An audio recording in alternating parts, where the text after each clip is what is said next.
Hello everyone, हम पढ़ रहे थे क्लास 12th मैथ्स का चैप्टर नंबर 4 डिटर्मिनेंट्स और आज हम पढ़ेंगे प्रॉपर्टीज़ ऑफ डिटर्मिनेंट्स। जिससे पहले कि हम सेकंड एक्सरसाइज स्टार्ट करें, हमें ये प्रॉपर्टीज़ जानना ज़रूरी है, तभी वो सेकंड एक्सरसाइज हम स्टार्ट कर पाएंगे। लास्ट वीडियो में हमने फर्स्ट एक्सरसाइज को कंप्लीट कर लिया था, तो अगर आपने अभी तक वो नहीं करा है तो आप वो वीडियो जाके देख सकते हैं। एंड स्टार्ट करते हैं आज प्रॉपर्टीज़ से। तो हमारे पास टोटल 6 प्रॉपर्टीज़ होती हैं डिटर्मिनेंट्स की, और इन्हीं 6 प्रॉपर्टीज़ का यूज़ करके हम अलग अलग प्रूविंग करते हैं। जैसा कि आपने अगर सेकंड एक्सरसाइज देखी होगी तो उसके क्वेश्चंस में होगा कि विदाउट एक्सपैंडिंग प्रूव दैट कि ये डिटर्मिनेंट इसके इक्वल है, मतलब हमें उसमें एक्सपैंड नहीं करना होता, हमें इन प्रॉपर्टीज़ का यूज़ करके उसे प्रूव करना होता है।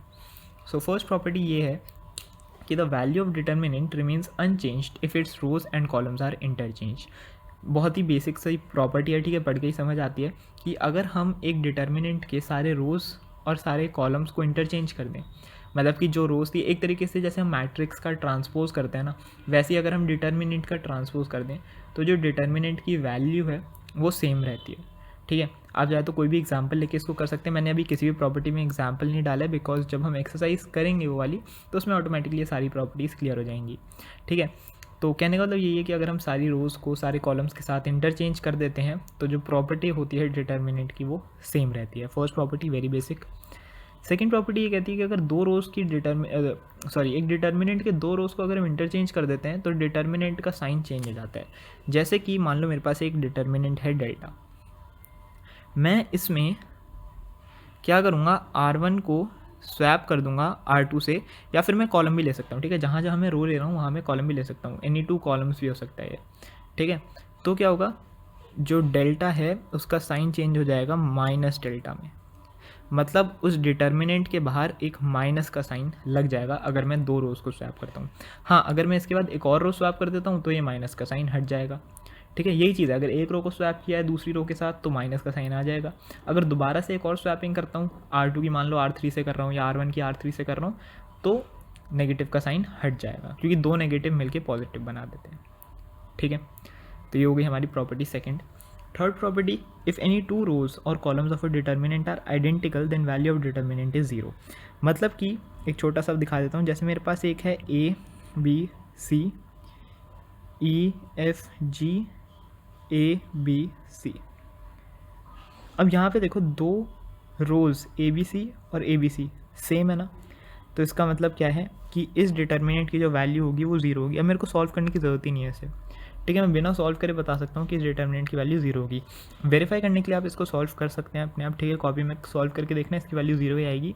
बट क्वेश्चन में अभी कभी आता है कि प्रूव दैट या फिर what will be the value of this determinant, एक मार्क्स में आएगा, तो आपको इसको सॉल्व नहीं करना है। आप देखोगे कि इसकी जो ये दो रोज़ हैं ये क्या हैं, इक्वल हैं, सो आप लिख दोगे automatically the value of this determinant will be zero. और रीज़न क्या है, because the two rows of this determinant are equal, exactly same है, एग्जैक्टली सेम ही होनी चाहिए। अगर यहाँ पे डी होता, सी की जगह डी होता और यहाँ सी ही रहता, तो ये दोनों रोज़ जो हैं आइडेंटिकल नहीं है। भले ही दो एलिमेंट सेम है, बट थर्ड वाला भी अगर डिफरेंट हो जाए तो ये ज़ीरो के इक्वल नहीं होगा। ठीक है, तीनों एलिमेंट्स दोनों रोज़ के सेम होने चाहिए। ठीक है, next property 4, if each element of a row और a column of a determinant is multiplied by a constant k, then its value gets multiplied by k। अभी तक जब हम मैट्रिक्स देख रहे थे, इस पॉइंट को थोड़ा सा समझना, जब हमने क्या किया था, जैसे मान लो मेरे पास ये है 2 4 6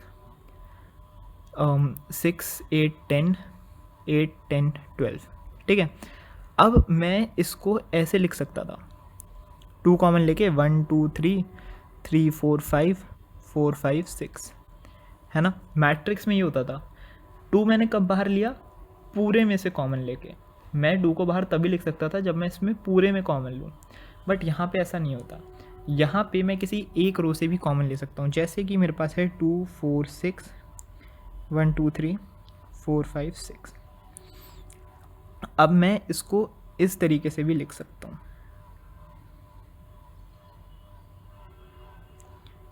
मतलब कि डिटर्मिनेंट में ज़रूरी नहीं है कि हम तीनों में से कॉमन लें। अगर हम एक रो से भी कॉमन लेते हैं तो वो बाहर आ जाएगा। ठीक है, और अगर एक और चीज़ मान लो यहाँ पे भी होता 2 4 और 6, मान लो यहाँ भी 2 4 6 है, तो मैं 2 अगर कॉमन ले रहा हूँ तो मैं दोनों को 1 2 3 नहीं बना सकता, मैं सिर्फ किसी एक को 1 2 3 बनाऊंगा, या तो ऊपर वाली को या नीचे वाली को।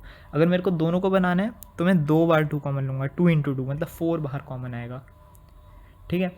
तो और यही चीज़ इसका वाइस वर्सा है कि अगर मैं किसी भी रो को मल्टीप्लाई करता हूँ, जैसे कि डेल्टा है मेरे पास, ये जनरल एग्जांपल इसका है, डेल्टा है मेरे पास A B C D E F G H I, ठीक है। अब अगर मैं फर्स्ट वाली रो को मान लो के से मल्टीप्लाई कर रहा हूँ, के ए के बी के सी, तो जो ये डिटर्मिनेंट है ये पूरा भी के से मल्टीप्लाई हो जाएगा। मैट्रिक्स के इसमें ऐसा नहीं होता। मैट्रिक्स में अगर मैं तीनों रोज को या तीनों कॉलम्स को 2 से मल्टीप्लाई करता या किसी भी कांस्टेंट के से मल्टीप्लाई करता, तो उस डिटर्मिनेंट जो उस मैट्रिक्स की है वो पूरी के से मल्टीप्लाई हो जाती मैट्रिक्स। बट यहाँ पे अगर सिर्फ एक रो से भी मैं कॉमन लेता हूँ तो हो जाएगा। अगर मान लो मैं इसमें भी जे से मल्टीप्लाई कर देता हूँ, जे कांस्टेंट है, जे से मल्टीप्लाई कर देता हूँ, तो इस डिटर्मिनेंट की वैल्यू जे के हो जाएगी, जे इंटू के आई मीन, ठीक है। तो हर रो के हिसाब से हम इसमें मल्टीप्लाई करते हैं। फिफ्थ और सिक्स प्रॉपर्टी बहुत इंपॉर्टेंट है, ठीक है, ऐसे पढ़ने से समझ नहीं आएगी। तो फिफ्थ प्रॉपर्टी हमें कहती है if some or all elements of a row और column of a determinant are expressed as the sum of 2 or more terms then the determinant can be expressed as sum of 2 or more determinants. अब इसमें theory बिल्कुल समझ नहीं आई होगी आपको, ठीक है। मैं बताता हूँ सीधा एग्जाम्पल के साथ कि ये कहना क्या चाहता है। मान लो मेरे पास एक डिटर्मिनेंट है A B C D E F G plus H I plus K L plus M, ये एक डिटर्मिनेंट है मेरे पास। तो मैं इस डिटर्मिनेंट को स्प्लिट करके लिख सकता हूँ A B C D E F G I L plus A B C D E F and H K M, इस तरीके से।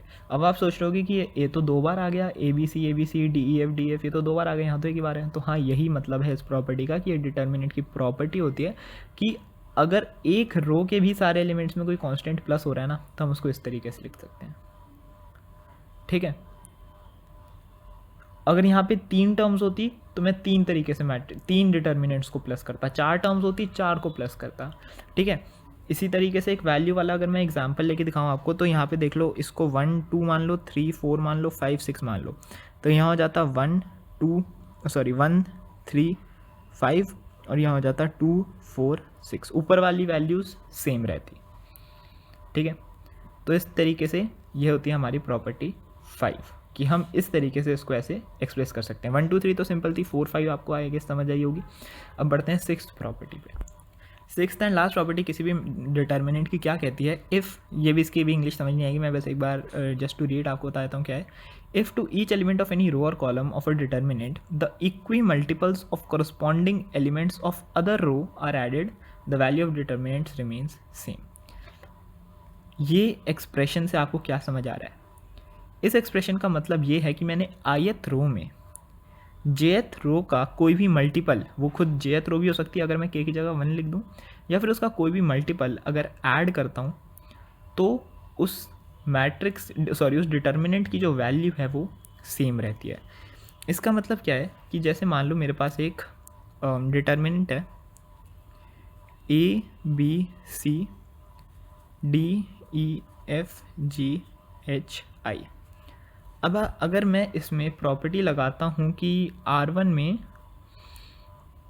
में तुम प्लस कर दो क्या 3 टाइम्स R2 3 टाइम्स R3, तो ये डिटर्मिनेंट अब क्या बन जाएगी, A plus 3G B plus 3H C plus 3I, ये बन जाएगी। फिर D E F G H I। तो अब ये वाली डिटर्मिनेंट और ये वाली डिटर्मिनेंट जो है ये इक्वल है। अब आप पूछोगे ये कैसे इक्वल है, इसमें तो बहुत ज़्यादा फ़र्क है। तो बट यहाँ पे जो है ज़्यादा डिफरेंस नहीं है, ठीक है। तो अब इस वाली प्रॉपर्टी का मैं आपको एक बार प्रूफ दिखा देता हूँ कि ये कैसे इक्वल है। इससे पहले जो हमने प्रॉपर्टी पढ़ी थी, प्रॉपर्टी नंबर 5, उसमें मैंने क्या बताया था कि हम अगर ऐसे प्लस में है तो उसको स्प्लिट करके लिख सकते हैं, राइट। इसमें प्रॉपर्टी 4 और प्रॉपर्टी 5 दोनों का यूज़ आ जाएगा अगर मैं इसको प्रूफ करके दिखा दूँ आपको। तो अब देखो, इस वाले डिटर्मिनेंट को प्रॉपर्टी 5 का यूज़ करके मैं लिख सकता हूँ A B C D E F G H I plus 3G 3H 3I D E F G H I। शायद सेकेंड प्रॉपर्टी का भी यूज़ आ रहा है इसमें। यहाँ तक हो गया। अब देखो ये तो मेरी ये डेल्टा ही है, इसको डेल्टा डैश मान लेते हैं और ये delta dash is equal to delta plus इसमें से अब देखो फोर्थ प्रॉपर्टी का यूज़, मैं 3 कॉमन ले सकता हूँ, भले ही एक रो में है पर मैं पूरे के कॉमन ले लूँगा, ठीक है। और इसी तरीके से अगर मेरे को मल्टीप्लाई भी करना है 3 को तो मैं तीनों के साथ मल्टीप्लाई नहीं करूँगा इसकी, सिर्फ किसी एक के साथ कर सकता हूँ, या तो इसके साथ या इसके साथ या इसके साथ, ठीक है। तो ये हो गया। अब देखो सेकंड प्रॉपर्टी या थर्ड प्रॉपर्टी जो भी थी, नंबर मेरे को याद नहीं, बट ये प्रॉपर्टी थी कि ये दोनों रोज एग्जैक्टली सेम है, तो मतलब पूरी डिटर्मिनेंट 0 हो गई। तो delta dash is equal to delta plus 0 which is delta dash is equal to delta. तो देखो property number 6, property number 5, property number 4 और ये प्रॉपर्टी नंबर 2 या 3, 2 मान लेते हैं, यानी 2 थी शायद। देखो इतनी सारी प्रॉपर्टीज़ का मैंने आपको एग्जांपल देके बता दिया कि हम कैसे इन प्रॉपर्टीज़ को अप्लाई करेंगे। तो ठीक है, यहाँ पे हमने प्रॉपर्टीज़ पढ़ ली हैं। नेक्स्ट वीडियो में हम इसकी जो एक्सरसाइज है 4.2 वो स्टार्ट कर देंगे।